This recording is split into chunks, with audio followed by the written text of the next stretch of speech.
Un recueil intitulé One Piece Novel Straw Hat Stories est sorti au Japon ce mois-ci et permet de suivre les conséquences de plusieurs événements dans l'histoire de One Piece à travers les yeux de nos pirates préférés. Et on s'intéresse aujourd'hui à l'histoire de 3 marines qui discutent afin de savoir qui est finalement le meilleur épéiste au monde.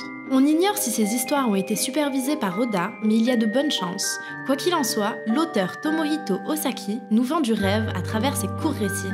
Un grand merci à Sandman pour nous avoir traduit tout ça du japonais. Découvrons sans plus attendre cette histoire inédite.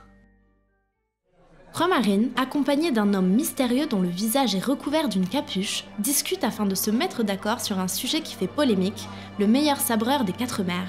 Ils discutent dans un bar à Dressrosa, 2 jours après que Luffy ait vaincu Doflamingo. Les citoyens ont tous l'air heureux malgré l'état déplorable de l'île, qui est en ruine et recouverte de débris. Peu importe, la libération de leur pays et la destruction de la birdcage de Doflamingo leur a donné des ailes. On n'entend que le son des acclamations et des chopes d'alcool qui s'entrechoquent. L'un des marines prend alors la parole et affirme que le meilleur épéiste au monde n'est autre que Mihawk. Son collègue, quant à lui, n'est pas du tout d'accord et pense qu'il s'agit de Roronoa Zoro. Nos 2 marines ont eu la chance de voir ces 2 monstres en action à Marineford et Dressrosa. Tandis que d'un côté, Mihawk tranchait des énormes blocs de glace, de l'autre, Zoro s'occupait de couper en morceaux le gigantesque Pika. Nos 2 matelots se mettent ensuite à parler des autres candidats potentiels, Vista, Shanks et Ryuma. L'un d'entre eux assure que Vista fut capable de se battre à égal avec Mihawk à une certaine époque. Ryuma est fort, mais hélas pour lui, il est désormais mort. Un autre marine intervient pour dire que le réel rival de Mihawk n'est autre que Shanks, puisqu'il a tenu tête à Akainu sans la moindre peur. Ils ont entendu dire que Shanks était un épéiste très puissant, mais l'un d'entre eux conclut en disant qu'il n'a pas montré sa réelle technique lors de la bataille de Marineford. Le 3e marine n'est pas d'accord. À ses yeux, Mihawk est et restera le meilleur. L'homme à la capuche est irrité par cette affirmation et demande aux marines de lui en dire plus sur les raisons qui lui font penser une telle chose. Le marine dit que c'est parce que Zoro a une apparence vraiment bizarre, sa ceinture, son épée dans la bouche et ses cheveux verts sont vraiment étranges selon lui. Il se permet une blague et dit qu'il trouve les cheveux verts de Zoro relaxants pour les yeux. L'homme à la capuche commence à s'énerver et dit qu'il va se teindre les cheveux en rose et demande aux marines s'il est content maintenant. Mais les marines sont tellement ivres qu'ils ne se rendent même pas compte que l'homme capuché assis à leur table n'est autre que Zoro en personne. Les marines l'invitent pour une grande tournée alcoolisée, ce qui a le don de mettre Zoro de bonne humeur.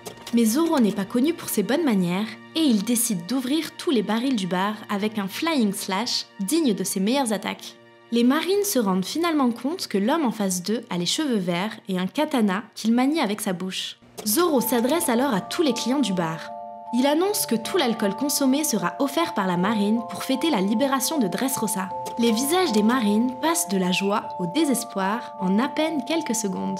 Toute une cargaison d'alcool qui va devoir être payée par les supérieurs de leur hiérarchie.